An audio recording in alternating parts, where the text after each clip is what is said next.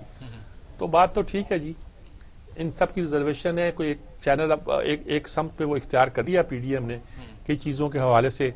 اب میں باقی تفصیل سننے کے بعد ہی ہم شاید اس پہ گفتگو کر سکیں اگلے ہفتے. صاحب میں آخری اس موضوع پہ آپ سے پوائنٹ آف ویو لینا چاہوں گا کہ اس تمام تک لانگ مارچ تک لانے پر کھڑا کر دیا انہوں نے پی ڈی ایم کو, اس میں حکومت کا کتنا ہاتھ ہے؟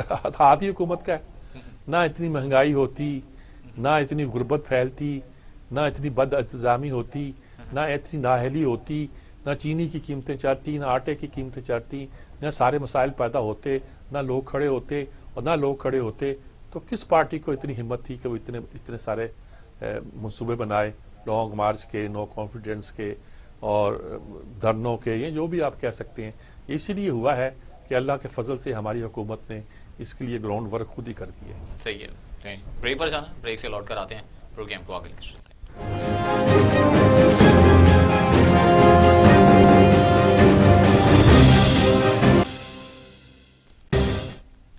Welcome back.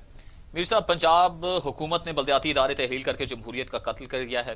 بلدیاتی انتخابات سے متعلق کیس میں جسٹس قاضی فائز عیسیٰ صاحب کے ریمارکس, مارشاء اللہ دور میں بھی مقامی حکومتیں تحلیل ہوتی تھیں لیکن جمہوریت میں ایسا جو ہے نہیں سنا. 2017 سے 21 تک مردم شماری پر فیصلہ نہ ہو سکا. یہ جسٹس قاضی فائز عیسیٰ صاحب کے اور جسٹس مقبول صاحب کے یہ آج بینچ تھا, انہوں نے یہ سوال کی ہے. بڑے سخت سے ریمارکس بھی. ایک تو فائز عیسیٰ صاحب آج کل بہت تیز ہوئے, ایک عدلیہ کے وہ میڈیا کے حوالے سے ان کے ساتھ زیادتی بھی کی ہے ہماری حکومت نے یا اسٹیبلشمنٹ میں. کچھ بھی کہہ لیجیے, جج کے ساتھ یہ رویہ اختیار کرنا ٹھیک نہیں ہے, اور شاید اللہ نے اس کا کچھ ان کو فائدہ بھی پہنچایا ہے.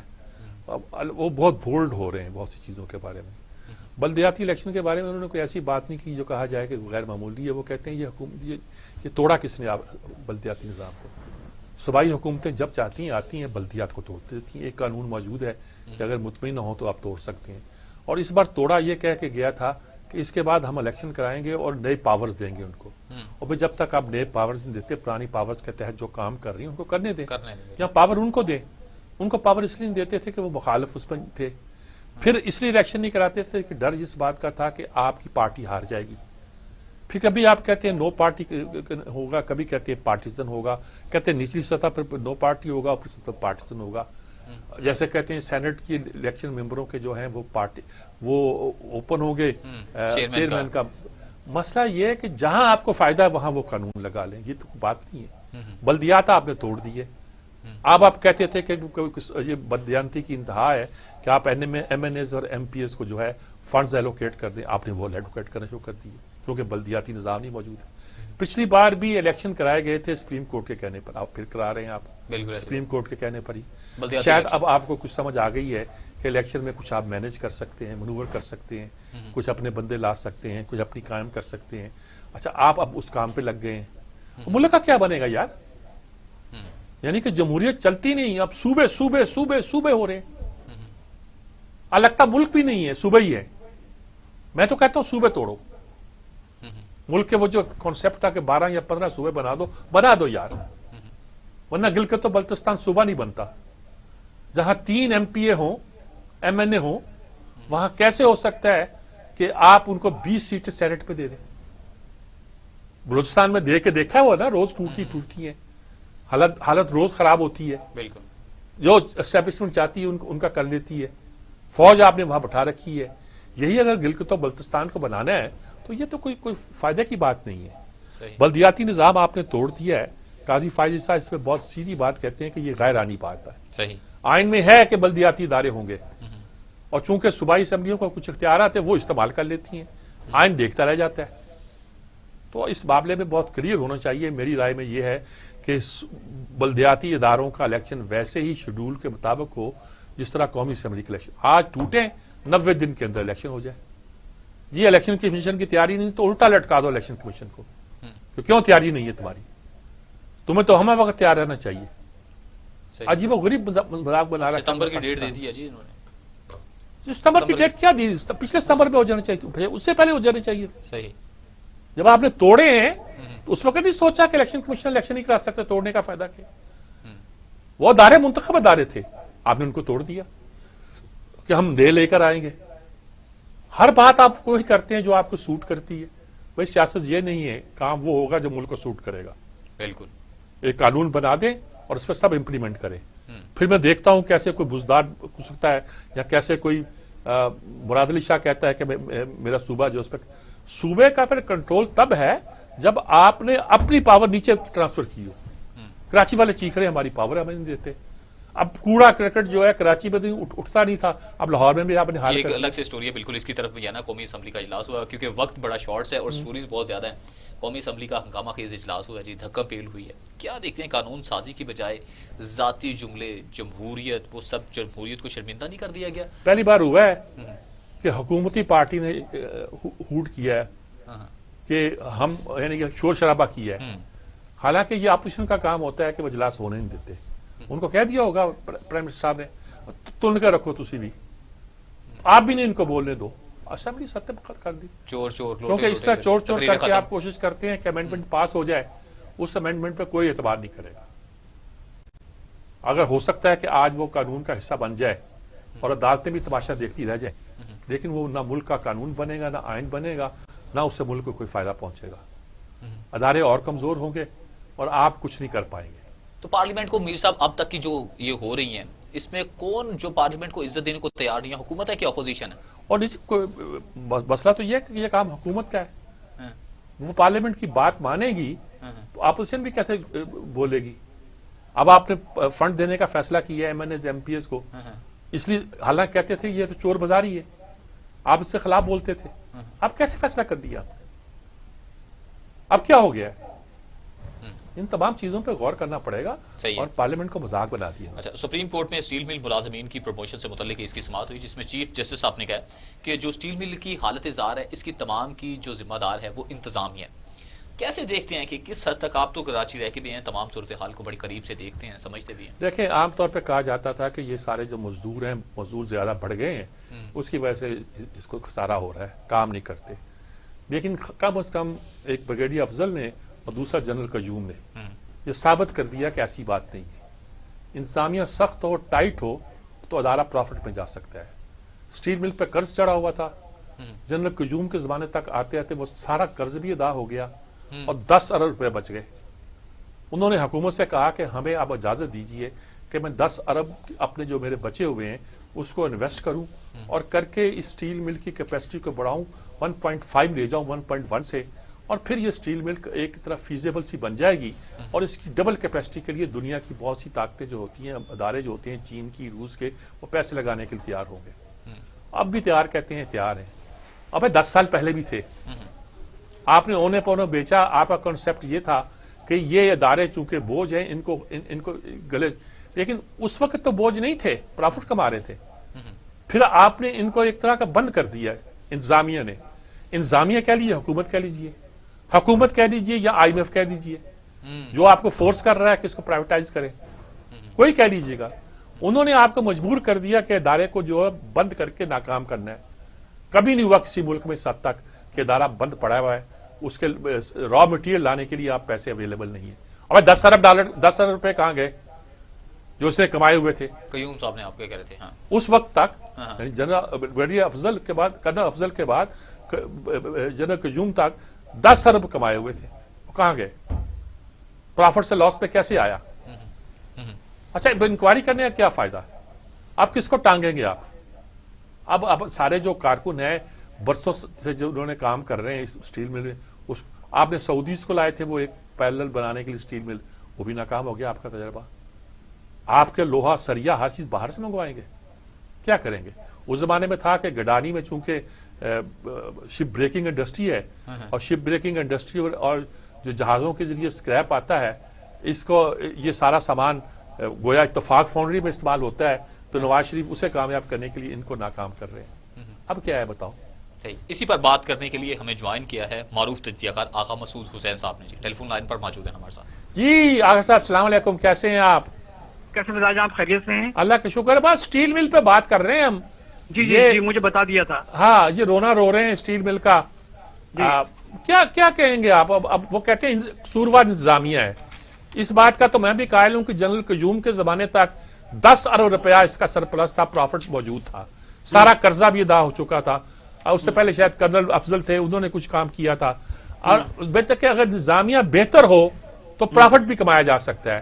پھر کیا ہو گیا، کیوں ہم نے اس کو تباہ کر دیا؟ جی دیکھیے، میں آپ کی بات سے بالکل اتفاق کرتا ہوں. پہلے تو میں یہ بتا دوں کہ موجودہ حکومت جو ہے وہ اسٹیل مل کے معاملے میں بڑی کنفیوز ہے.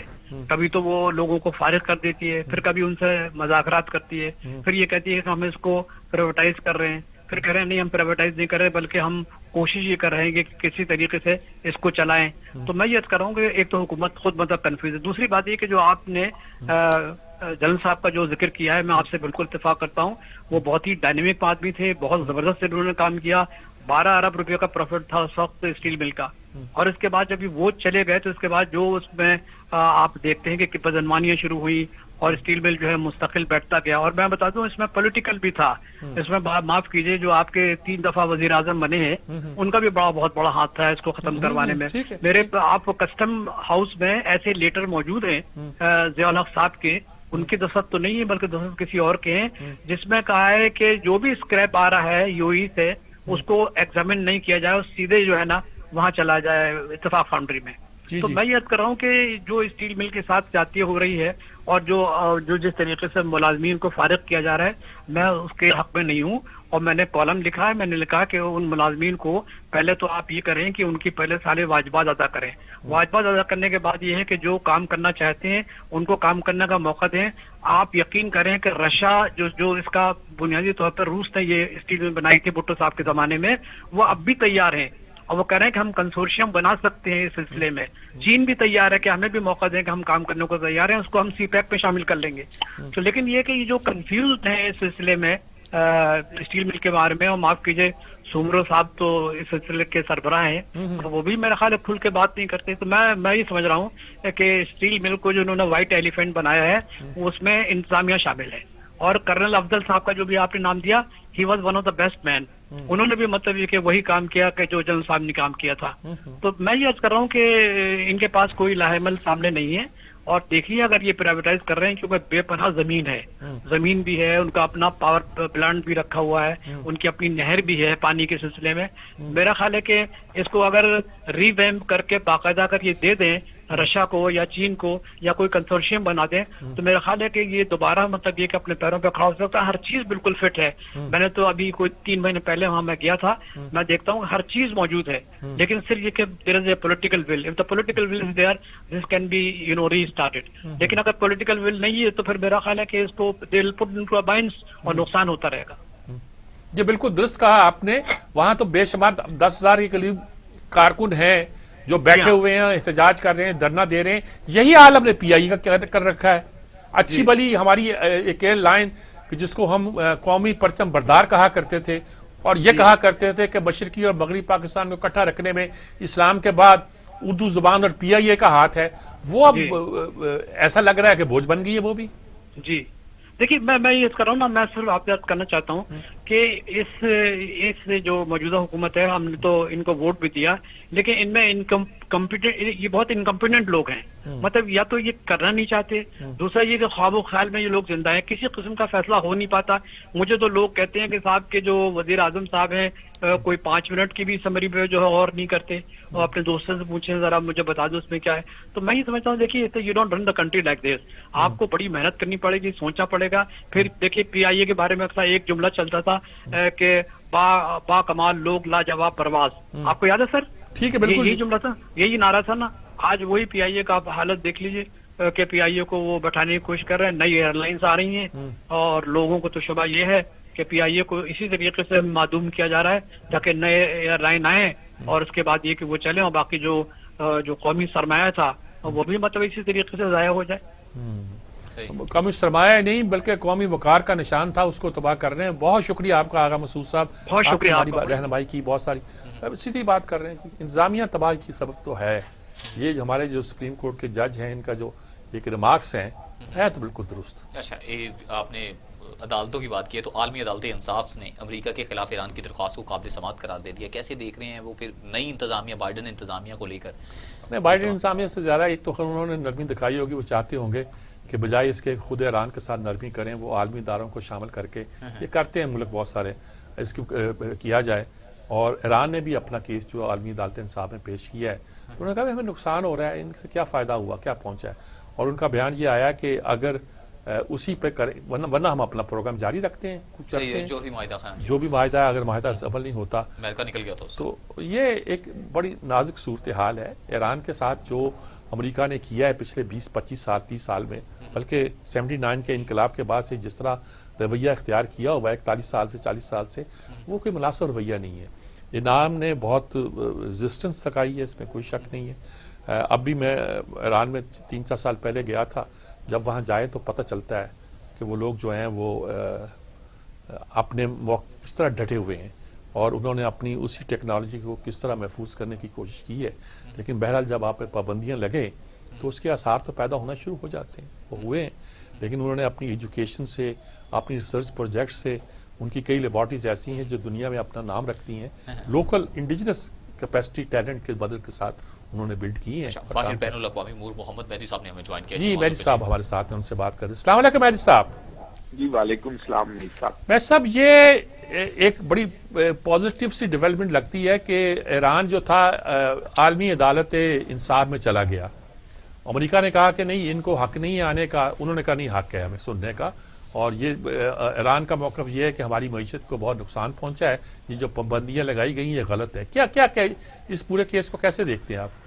جی بسم اللہ الرحمن الرحیم. دیکھیے اس کیس کو نا اکتوبر 2018 کے اندر ہی نا عالمی عدالت نے ایک خاص رخ کے اندر ایک بات کہہ دی تھی, اور انہوں نے یہ کہا تھا کہ امریکہ کو کوئی حق نہیں پہنچتا کہ کسی ملک پہ ادویات, طبی آلات, خوراک, زرعی اجناس, جو اس طرح کی جو چیزیں ہیں ان کے اوپر جو ہے وہ پابندی لگائی جائے, اور یہ چیز جو ہے یہ ایران کو ملنی چاہیے. اب ہو گیا کہ اس کیس کو انہوں نے ایکسیپٹ کر لیا ہے, لیکن یہ ابھی بہت عرصے تک چلے گا جو وہاں پر ہے. اس میں جو غلطی ہے وہ یہ ہوئی ہے کہ ٹرمپ کی انتظامیہ نے, ٹرمپ سے ان کے وکلا نے یہ کہا تھا کہ یہ کیس جو ہے یہ انٹرٹین ہی نہیں ہوگا کیونکہ یہ اس کی جوریڈکشن کے اندر ہی نہیں آتا کیس جو ہے. لیکن 1955 کے اندر ایک معاہدہ ہوا تھا ایران اور امریکہ کے درمیان, جس میں یہ طے ہوا تھا کہ تجارت کے حوالے سے اور ڈپلومیسی کے حوالے سے دونوں ممالک جو ہیں وہ ایک دوسرے کے ساتھ تعاون کریں گے. اور اسی کی بنیاد کو بنا کر ایران جو تھا وہ گیا, اسے ٹریٹی آف ایمٹی کہا جاتا ہے, اور اس کے تحت جو تھا وہ یہ مقدمہ جو تھا وہ عدالت کے اندر پیش کیا گیا. اس لیے یہ ایک ایسا لگتا تھا, جو دنیا کے ماہرین تھے ان کا خیال تھا کہ یہ چند چیزوں کے اندر امریکہ کی سبکی بنے گی, اور ویسے ہی ہوا ہے. لیکن بہرحال ابھی اس کا فیصلے کا انتظار جو ہے شاید اس کو کافی وقت لگ جائے جب یہ کنکلوڈ ہو کر سامنے آئے. لیکن اسی دوران ہم دیکھ رہے ہیں کہ جو امریکہ نے اپنا اسپیشل نمائندہ ایران کے حوالے سے مقرر کیا ہے وہ وہی صاحب ہیں جن کا بڑا رول تھا پچھلی دفعہ بھی اوباما ایڈمنسٹریشن کے اندر ایران کے ساتھ ڈیل کرنے کا. اور انہوں نے ابھی جو تازہ ترین بیان دیا ایران کے حوالے سے, انہوں نے کہا ہے کہ ہم یہ کوشش کریں گے کہ ایران جو ہے وہ اس کو ایک جگہ تک محدود رکھا جائے اس کی ایٹمی صلاحیت کو. تو ان کی جو پرائرٹی ہے وہ بنیادی طور پر یہ ہوگی, اور ساتھ ساتھ یہ کیس بھی چلے گا. اور جہاں یورپ نے یہ کہا ہے کہ خاص طور پہ فرینچ پریزیڈنٹ نے کہ امریکہ جو ہے اسے واپس آ جانا چاہیے اس ٹریٹی میں, اور ساتھ میں انہوں نے یہ بھی تجویز دی کہ اب جب اس کے مذاکرات ہوں تو اس میں سعودی عربیہ کو بھی بٹھایا جائے. لیکن ایران نے باقاعدہ جو ہے اس سے انکار کر دیا, اور انہوں نے کہا کہ کسی قسم کے نئے مذاکرات نہیں ہوں گے اور سعودی عرب بھی نہیں بیٹھے گا. تو یہ ایک صورتحال بڑی گمبھیر سی ہے, کیونکہ امریکن ایڈمنسٹریشن جو نئی آئی ہے اس نے یمن کے حوالے سے جو موقف اختیار کیا ہے وہ سعودی عربیہ کے لیے کوئی قابل قبول نہیں ہے. اور جس طرح ہم دیکھ رہے ہیں کہ پچھلے چند دنوں سے اسرائیل سے جس قسم کی خبریں آ رہی ہیں ایران کے نیوکلیئر پروگرام کے حوالے سے, تو ایک تشویش بہرحال پائی جاتی ہے. اور اسرائیل کا یہ کہنا کہ امریکہ کبھی بھی حملہ نہیں کرے گا ایران پر, تو یہ بہت ہی ایک سیریس بات ہے کہ اسرائیل اس طرح سوچ رہا ہے. کیونکہ تصور یہ کیا جا رہا تھا کہ ٹرمپ صاحب کا جو ٹائم تھا نومبر سے اب تک کا, اور اسرائیل کے اس وقت جو ابھی بھی ہیں special adviser to the prime minister, انہوں نے کہا تھا یہ بیسٹ ٹائم ہے ایران پہ حملہ کرنے کا، لیکن وہ ٹائم گزر گیا ہے. تو اب کیا نئی صورتحال بنتی ہے، یہ ساری دنیا اس کو بہت قریب سے دیکھنا چاہتی ہے. تو یہ حالات ہیں اس ساری صورتحال میں.